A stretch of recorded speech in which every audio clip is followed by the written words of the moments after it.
So yung title ng album is called The Traveler Across Dimensions. We really, aside from the music itself, which we'll talk about in a bit, even down to the concept, we tried something that we've never done before, which is to tie it all together with a concept and a story about the titular character of the traveler, which is si Liwanag.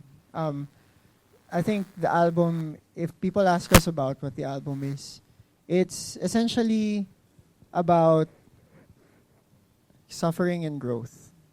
Because I think if you would read into the story of what happened to the character, ano siya eh, nagsimula siya sa point na early 20s de. Nagsimula siya sa point na natututo siya. Wow. Specific. Natuto siya about what it means to be a traveler. But then, the character goes through this phase wherein she just goes through so much suffering and loss. And she questions why it must happen. And then towards the end, there's the realization of why it happened. So parang, in an animation-filled way, we tried to tell that narrative of what a lot of us go through, you know. And the songs were arranged and were sequenced according to that story. Kasi if you like listen to the progression of the songs, they start from like lighter themes down to like a lot heavier themes, like yun nga, loss, grief, even, and all these themes. And then towards the end, parang may point of realization siya dun sa last 3 or 4 songs. So, in a way, that's what it's about. And we tried to stretch our creativity in the concept by working with this animation studio. They're called Puppeteer Studios. They're based sa may Ortigas lang sila. Pero ang galing kasi akala nung iba parang ginawa sa ibang bansa, ganyan. Pero dito lang yun, kaya nung Pilipino yun. Oh, yes. Yeah. As in. And they were really able to bring out the vision to life in the animation. So, yun. So, let's talk more about the songs. Ano siya, yung before moving on to the songs, yung realization dun sa dulo ng album is basically that hindi siya masyadong madaling maintindihan. Pero parang, alam mo yung pag marami kang kasi nga the album is a lot about suffering, ganyan. And then, alam mo yung pag dumaan ka sa sobrang daming suffering, you tend to get attached or like hold on to many things. Like for example, pag na-trauma ka sa ganito, ayaw mo nang bitawan yung ganitong belief o kaya ganyan. But like, the most difficult thing to do is oftentimes yung attachment na yun caused by that suffering.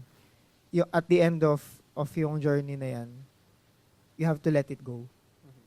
And that's the hardest thing to do. And like, one way or another, parang yun yung gusto namin na maintindihan ng mga tao through the story and the songs in the album din. Kasi parang, that's the progression din. Kasi the songs are themed loosely na, across an arc of innocence, struggle, and maturity. And maturity is basically knowing how to let go of everything that, like, you hold tightly for the better. Parang ganon. And, we had a lot of fun with the music aspect of it. One thing that I wanted to mention din is, I think what we tried to do differently is, usually when you say it's a concept album, the lyrics have to almost be like, parang halos isang storya. Oh, parang dialogue siya or like ng movie o kaya parang script na parang talaga siya, para kang nakikinig ng ng musical, ganon. But what we tried to do is you could actually like detach the songs from the story of the album so much na you could make it your own. But at the same time, in the context of when you experience it as an album, it's still like has a story that it tells. Pero nasa sayo na kung paano mo siya interpret. Parang ganun yung trinay namin Machi. So I think for us, itong album musically and sonically is sort of our attempt to learn new things, to try a lot of new things in terms of how the songs are formed, the sounds we use for it, how it's produced in the post and mixed. And I think that started with the first song that we worked on for this album, which is Could Be Something. Which was the inspiration also started when we went to Hong Kong for Clock and Flap Music Festival in that year. And was it that same month? A couple of months after? A month Sulat after. Parang mga a month or two after. We were at another place, and then Miguel and Paolo called us to their room. So we went to sa hotel to, and then they showed us a super rough demo na they made of the song, which was the result of that meeting was something na very how do you say, Polarizing. for the band, because there were chords, there were melodies, there were rhythms, the whole structure technically that didn't really sound quote unquote Ben and Ben. And so the struggle was always like, for that one, how do we make it sound Ben and Ben, but also like pushing it to something that is still Ben and Ben, but is different from An the stuff that evolution. Ben and Ben now, Yeah. kumbaga. So that's what set the tone for everything after that. And so it was a constant push and pull into which season of Ben and Ben are we doing for this one. Yep. And looking back, connecting the dots, Steve Jobs. ika nga ni Steve Jobs. Each song and how we approached each song was who we were in that time. And I'd say even if some songs sound different from another, could be something sounds quite different from Autumn. Yep. That's still Ben and Ben. And that's one of the beauties of working with a band like this na ang dami namin. Yeah. With working with different producers and living our lives also as we do the thing. Because we learn so much Yeah. in life and collect so many influences. Actually, one of the things I wanted to point out kanina, it was that, kunyari, if you listen to the album, ang daming songs sa parang, if you listen to it na medyo mas malayong perspective, parang, oh, it's different. But for example, the first 3 songs, as much as they're written differently somehow, and medyo synth, I wouldn't say driven, but assisted, yung production, like the percussion sense of it is very Ben and Ben still. And in terms of like other songs in the album, you would say na kung kunyari, eto naman medyo mas familiar yung sound ng guitar, there are other elements about it na medyo mas nabali. So I guess, yun yung, parang I would just want to point that out, ang galing ng pagkagawa niya nun, na everything somehow is still familiar. Oh, thanks, Rin. Thank you. Parang life. Yun na yun. Parang like, Parang Parang life. life. Hindi, like your growth will never erase yeah. Yeah. who you were. And I think even in like the whole scheme of the album, as a traveler across dimensions, yung play of suffering and growth, tension and release, realizing things only in hindsight. That's where we all are at now. Like, Yeah. we're at our age where we can finally see ourselves for who we are and connect it all with the trails of our childhood, our 20s, which are such formative years na, diba Tony, 20s, childhood, no.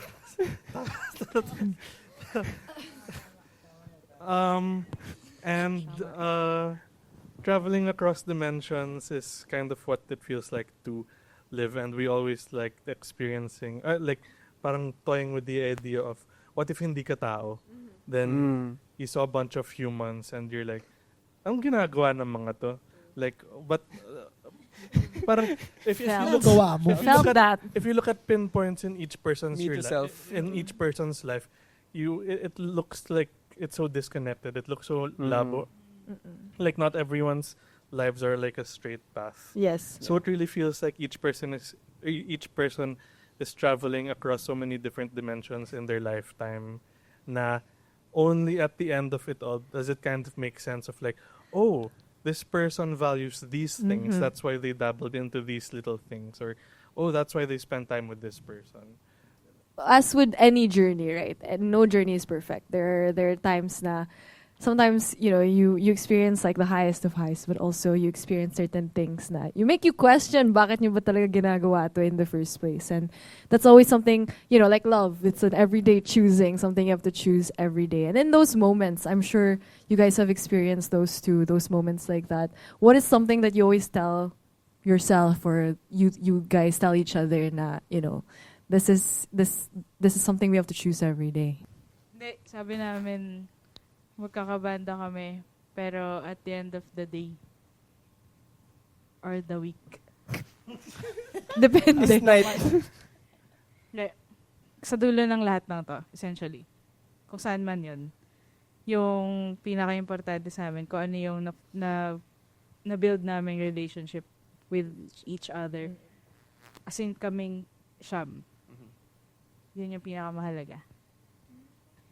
Gaya niya sabi ni Andrew, di ba? Hindi naman linear, tsaka hindi lang naman ganun kasimple yung life natin as people.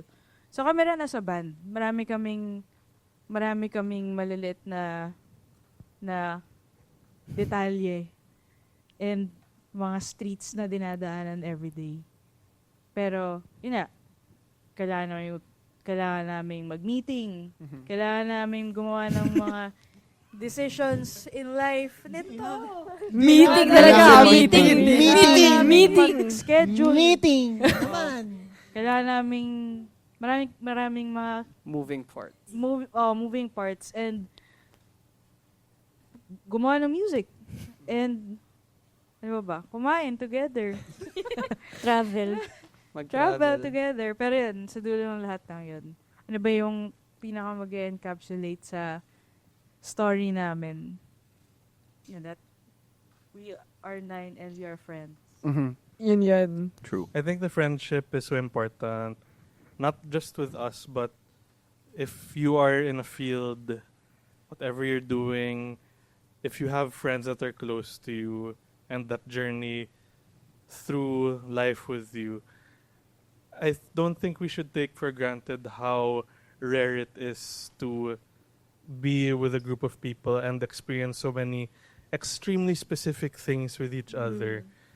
Na you'd have these memories and feelings and insights that only a group of people that would go through that extremely specific thing would understand, and no one else is gonna understand that. No one else is gonna get that, no matter how hard you try to explain things. So I don't take for granted na the 9 of us throughout the span of 8 years have gone through so many extremely, extremely specific things. Kaya ang labo na ng sense of humor namin. Because we're calling back to probably some dumb joke we made 5 years ago in some obscure room. Shmihan, di ba? So like, yeah. Ganun, mismo. Yeah. Friendship is such a beautiful thing, and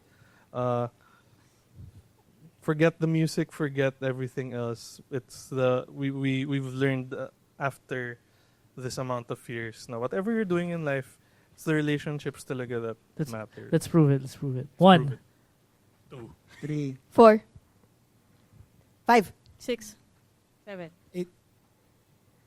9. Okay, Ten. guys. Wow! If that is Nalabuan not a testament to the 8 years that they've spent together, I don't know anymore. Yun yung pinnacle ng friendship natin, guys. I'm so That is it. moved by Diba, that. marunong tayo Yung magbilang. 1 to 9, I was so moved. Grabe. Try nga Pero rin alam namin. niyo si Sam Smith, alam niyo Sam Smith, di ba? Ano to? Meron kami wordsmith. Ito. Wordsmith. Wordsmith. Tama. Explain eh. Actually, tama. Siya na lang dapat mag-wrap up. You become a wordsmith when you let words meet. Ang Wow! If that is not a testament to how he is a wordsmith, I don't know anymore. Ayoko na. Grabe! Nice. Oo. I will borrow that. Yeah. I feel like, ano ba na-feel ko ngayon? Grateful na confused, and how grateful I am to be confused, diba? Kasi Yes. dun tayo nag-iisip. That's how we push the brain when you're confused. And it's nice to hear a lot of the feelings that you guys have. Very relatable din naman eh. Kasi yun nga, at the end of the day, you're all people, which I feel like a lot of people don't remember when they, obviously as an audience, diba, you think of people as, especially bands or artists, as artists, but also at the end of the day, they're also people who we go through the same things in varying degrees, but it's nice to see how we're all going through the same thing, and parang can be lonely nga sometimes, but how lucky are we Very lucky. that we have each other. Let's go. Diba? Pero yun nga yun. And we want to thank you guys for joining us here, Yes. sharing your wordsmithness. Thank you. Words. Salamat. No, thanks Sorry, for making And the words meet. yeah, we will the words met. And we met. And what a beautiful thing. Yun talaga yun. What an honor. It's nice to be able to share like different like perspectives on things. And also to reflect din sa lahat pinagdaanan din namin. Because we don't really have a lot of opportunities to talk about like everything we've been through, and everything that, even making like this album, So whenever we do, we always feel very grateful. So salamat. Thank you guys. And Salamat sa Thank The you, Ripple. guys. Salamat kay Nhiko and Samm with 2M. thank you. Thank you, Ben and Ben. Salamat. Thank you guys. Thanks, And guys. oo nga, reflecting is important. Mhm. It's always a good thing. Good skill. Good experience. Yes. And I'm happy we experienced it together. Yeah. Yes. Oh, yun na yun. Yun na yun. But thank you once again, Ben and Ben. Thank Thank you you. so much, you Power sa guys. inyo. Yippee. And to everybody listening. Stream yung album. Maraming salamat. Yes, stream the album. Yes.